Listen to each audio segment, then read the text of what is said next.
بسم اللہ الرحمن الرحیم۔ السلام علیکم دوستو، میرے چینل اردو کہانیاں میں خوش آمدید۔ آج میں آپ کے لیے ایک سچی اور پراسرار کہانی لے کر حاضر ہوئی ہوں، تو چلیے کہانی شروع کرتے ہیں۔ بڑی آپا پر جن عاشق ہو گئے تھے، وہ پہروں بیٹھی خلاؤں میں کچھ تلاشتی رہتی، آنکھوں میں اسرار سے رینگتے تھے۔ کسی کے سمجھ میں کیا آتا، بس ان کی آنکھوں کی وحشت ریڑھ کی ہڈی میں سنسناہٹ دوڑا دیا کرتی۔ کون جانتا تھا کہ اچانک بیٹھے بٹھائے یہ سب ہو جائے گا۔ ابھی 2-4 دن پہلے کی تو بات تھی، روز کی طرح بچوں کو ٹیوشن پڑھا کر ہانڈی بنائی تھی، آٹا گوندھ کر رکھا تھا اور نہانے گھس گئیں۔ اس دن ان کو نہانے میں بڑی دیر ہو گئی، کوئی 1.25 گھنٹے بعد نہا کر نکلیں تو اپنے آپ میں ہی مسکرائی جاتی تھیں۔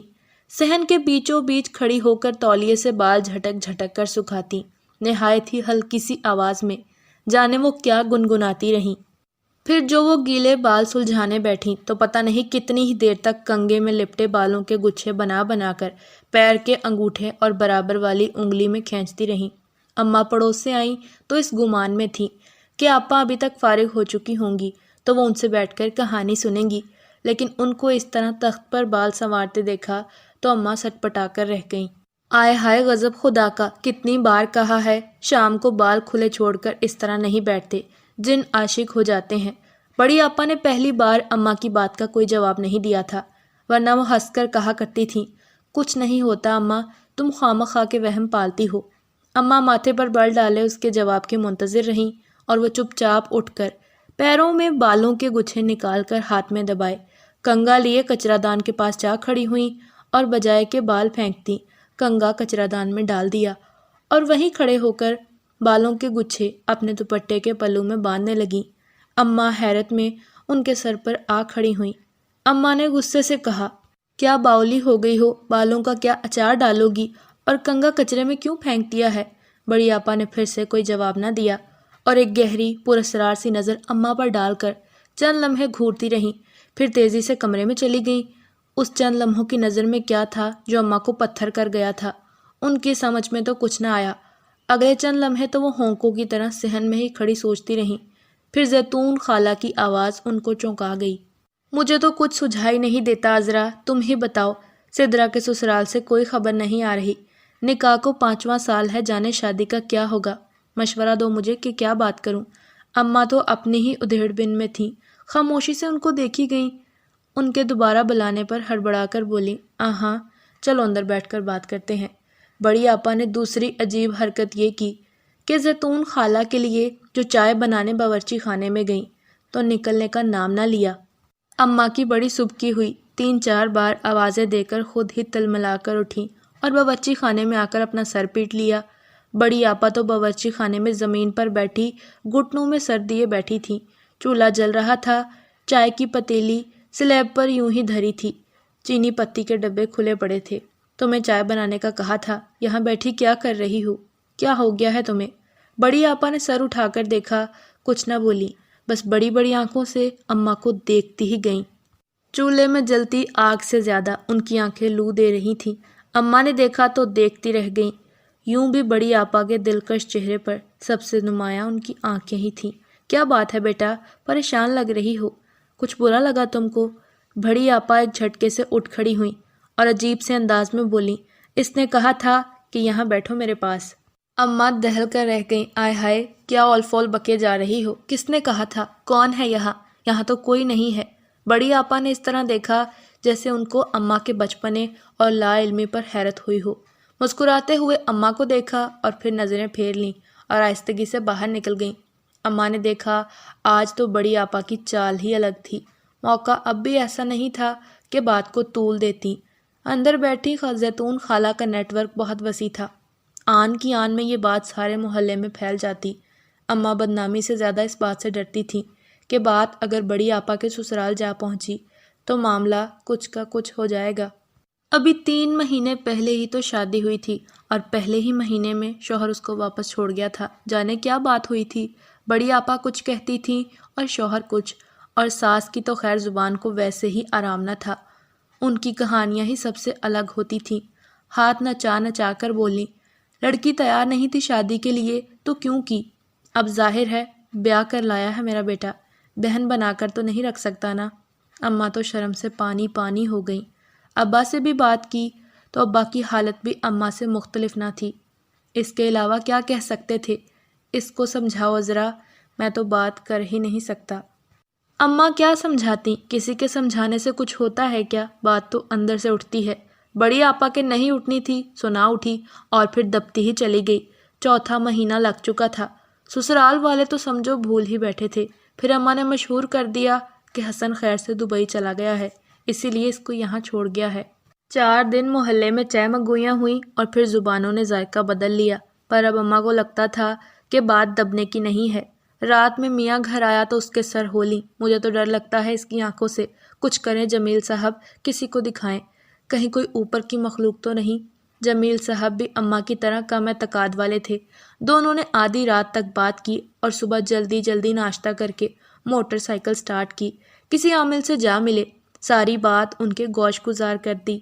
عامل نے کچھ پڑھ وڑھ کر پانی دیا، ابا لے آئے گھر آئے تو اماں کے پیروں میں بلیاں بندھی تھیں، سارے گھر میں چکراتی پھرتیں۔ صبح سے کمرے پہ بند ہے، جتنی بار بھی گئی ہوں بیٹھی باتیں کر رہی ہے، دبی دبی زبان میں۔ مجھ سے تو کچھ نہیں کہتی، نہ سنتی ہے نہ جواب دیتی ہے۔ کیا کہا ہے عامل بابا نے؟ ابا تھکے تھکے سے انداز میں صوفے پر ڈھہ گئے۔ اس کے ساتھ جن ہے، شادی سے پہلے سے ہے۔ یہ پانی دیا ہے بابا نے، اس کو پلانا ہے، اللہ کرم کرے گا۔ بڑی آپا کو پانی دیا تو پہلے تو ٹک ٹکی باندھ کر پانی کو دیکھتی رہیں، پھر ایک جھٹکے سے بوتل اٹھا کر گٹاگٹ پی گئیں۔ آنکھیں وحشت سے ابل پڑیں، عجیب سی آواز میں بولیں، پی لیا ہے، اب تم لوگ جاؤ، مجھے تنگ مت کرو۔ جاؤ یہاں سے، مجھے آرام کرنا ہے۔ اماں ابا پہلے ہی ڈرے ہوئے تھے، فوراً باہر چلے گئے۔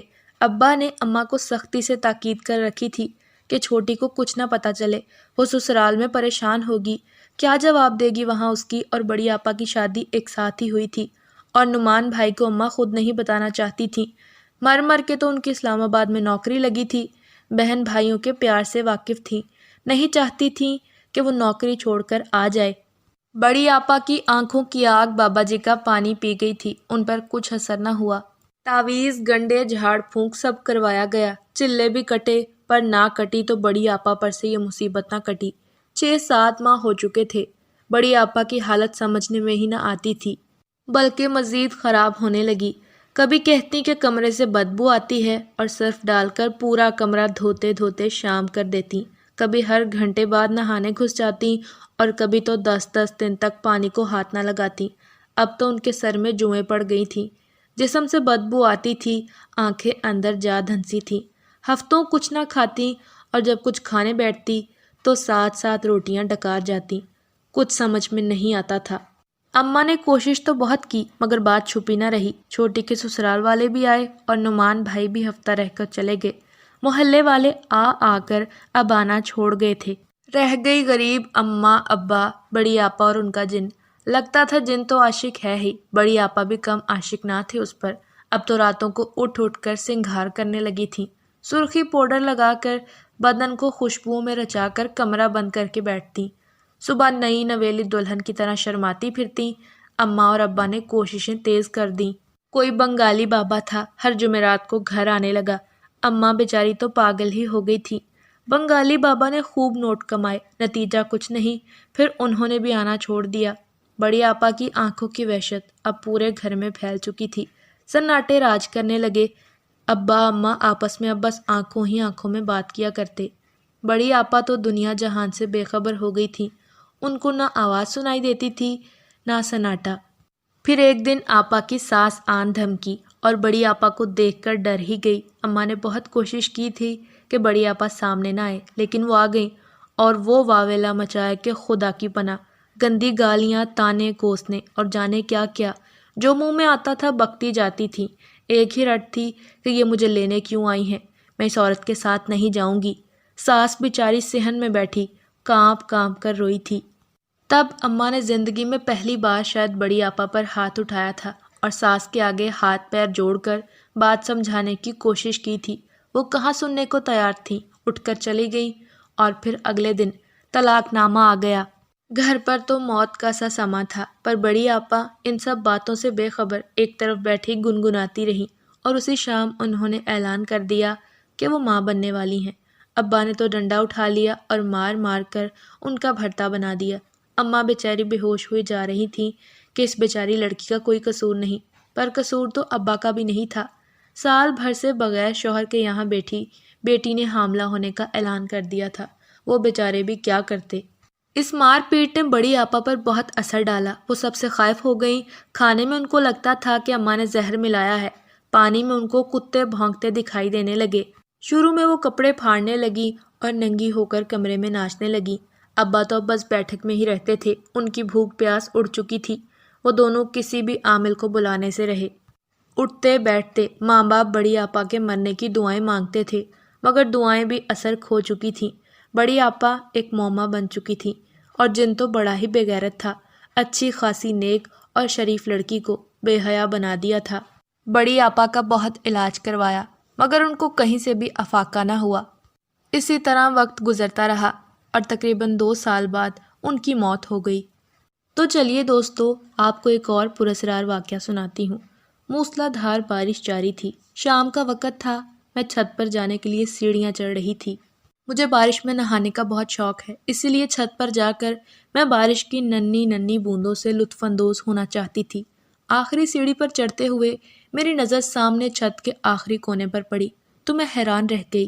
وہاں معصوم کالے رنگ کا بلی کا بچہ ٹھنڈ کی وجہ سے کانپ رہا تھا۔ مجھے ویسے تو جانوروں سے بہت ڈر لگتا ہے، جانوروں میں بلی کتے ہوں تو میں اور بھی زیادہ دور بھاگتی ہوں، مگر بلی کے اس بلونگڑے کو دیکھ کر نہ جانے کیوں جذبہ ہمدردی جاگ اٹھا۔ اسی جذبے کے تحت میں آگے بڑھی، اس کو اٹھایا اور فوراً چھت سے نیچے اتر آئی۔ کمرے میں جا کر بلونگڑے کو اچھی طرح تولیے سے صاف کیا، پیالے میں دودھ ڈال کر پلایا۔ مجھے اس بلی کے بچے پر بہت پیار آ رہا تھا، اتنا پیارا بچہ میں نے کبھی نہیں دیکھا تھا۔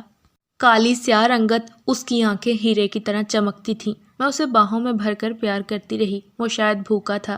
جب دودھ کا پیالہ اس کے سامنے رکھا تو اس نے لپ لپ کر کے دودھ پیا اور زبان سے منہ صاف کیا، پرسکون ہو کر اونگنے لگا۔ اب اس کی پیاس بجھ چکی تھی اور اب وہ کانپ بھی نہیں رہا تھا۔ میں اس کو کمرے میں چھوڑ کر پھر سے چھت پر چلی گئی۔ بارش ابھی بھی برس رہی تھی۔ بارش سے گرمی کا زور ٹوٹ گیا تھا، چرند پرند حضرت انسان خوش ہو گئے تھے۔ میں چھت پر کھڑی ارد گرد کے نظارے کر رہی تھی۔ بچے گلی میں بارش کے پانی میں کھیل رہے تھے، سڑک پہ گاڑیاں بھاگ رہی تھیں، ہر چہرہ خوشی سے جگمگا رہا تھا۔ ٹھنڈی ٹھنڈی ہوائیں روح کو سکون بخش رہی تھیں۔ میں شاید چھت پہ ٹھہرتی، مگر ماں جی کی آواز پہ مجھے نیچے کمرے میں جانا پڑا۔ میں کمرے میں داخل ہوئی تو بلونگڑا غائب تھا۔ ہیں، یہ کہاں گیا؟ میں نے چارپائی کے نیچے، بیڈ کے نیچے دیکھا، مگر مجھے کہیں نظر نہ آیا۔ وہ جا چکا تھا، احسان فراموش، میں نے دل ہی دل میں کہا اور خود سے باتیں کرتی۔ میں گھر کے کاموں میں لگ گئی۔ پھر اسی طرح مہینے سال گزرتے چلے گئے۔ میں لڑکپن سے جوانی میں پہنچی تو ماں باپ نے میری شادی کر دی۔ اکمل ہنسمکھ اور پیار کرنے والے شوہر ثابت ہوئے۔ ساس سسر شادی کے چند سال بعد فوت ہو گئے۔ زندگی بڑی خوشگوار گزر رہی تھی۔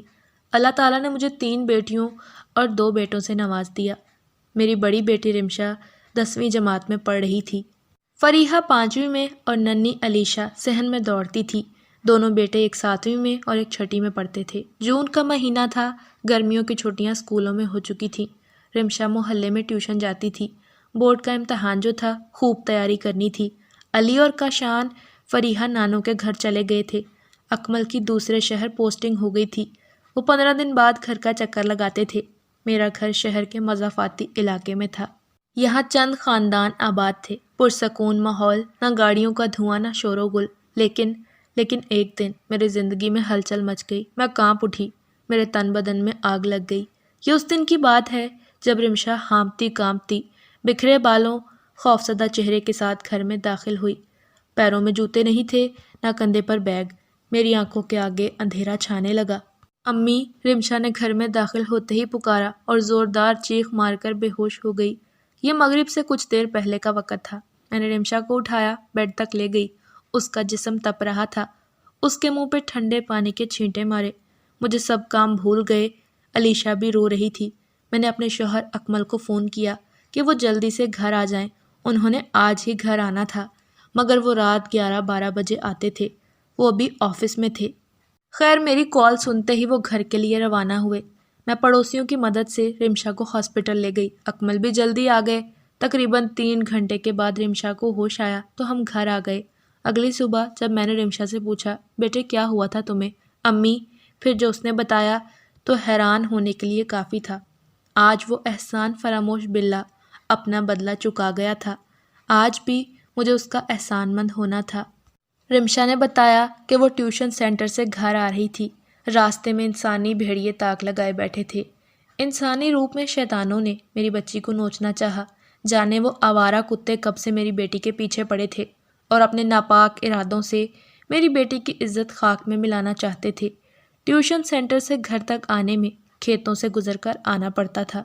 رمشا جب کھیتوں سے گزر رہی تھی تو اس وقت ان درندوں نے اسے اپنی طرف کھینچ لیا۔ یہ درندے اچانک رمشا کے سامنے آ گئے اور اس سے بدتمیزی کرنے لگے، اور پھر اس سے پہلے کہ میری بچی بے آبرو ہو کر جیتے جی مر جاتی، تبھی کھیتوں سے موٹا تازہ بوڑھا سا بلّا نکلا اور آنن فانن اس نے چاروں درندوں کے چہرے نوچ لیے۔ ان کے چہروں سے خون فوارے کی طرح پھوٹ پڑا تھا۔ رمشا ان کے چنگل سے آزاد ہو کر گھر کی طرف بھاگی۔ جوتے وہی رہ گئے، بیگ بھی، دوپٹہ بھی۔ آج اللہ نے میری لاج رکھ لی تھی، ورنہ میں کسی کو منہ دکھانے کے لائق نہ رہتی۔ میرے ہونٹوں پر خیر کے کلمات تھے۔ ابھی ہم ماں بیٹی صحن میں بیٹھے باتیں کر رہے تھے کہ دیوار سے میاؤں میاؤں کی آواز آئی۔ میری نظریں آواز کے تعاقب میں اٹھ گئیں اور دوسرے لمحے میری بیٹی رمشا خوشی سے بول رہی تھی، امی یہی وہ بلّا تھا جس نے مجھے بچایا، جس نے میری عزت بچائی۔ امی یہی تھا وہ بلّا۔ اور پھر مجھے پہچاننے میں دیر نہ لگی، یہ وہی بلّا تھا جس کو بارش میں اس کے بچپن میں کمرے میں لے جا کر دودھ پلایا تھا، اس کی بھوک مٹائی تھی، اس کی جان بچائی تھی۔ آج اس نے میری بچی کی عزت آبرو بچا کر بدلہ چکا دیا تھا۔ وہ احسان فراموش نہیں تھا، اور میں سوچ رہی تھی انسانوں سے یہ جانور بھلے جو احسان فراموش نہیں ہوتے، اور انسان تو انسانوں کو نوچتے پھرتے ہیں۔ اس کے بعد میں بلے کا انتظار کرنے لگی کہ وہ دیوار سے نیچے اتر آئے گا اور میں اس کی بے پناہ خدمت کروں گی، لیکن وہ تو دیوار سے ایسے غائب ہوا جیسے آیا ہی نہیں تھا۔ نہ میں نے اسے دیوار سے نیچے اترتے دیکھا، وہ وہیں بیٹھے بیٹھے ہی غائب ہو گیا تھا۔ یا وہ واقعی بلّا تھا یا اس کا تعلق جنات سے تھا؟ اس سوال کا جواب بھلا کون دے سکتا ہے؟ آپ بتا سکتے ہیں؟ تو ویورز، کیسی لگی آپ کو آج کی میری یہ کہانی؟ کمنٹس میں اپنی رائے کا اظہار ضرور کریں۔ مزید خوفناک اور سبق آموز کہانیوں کے لیے میرے چینل کو سبسکرائب کرنا نہ بھولیں۔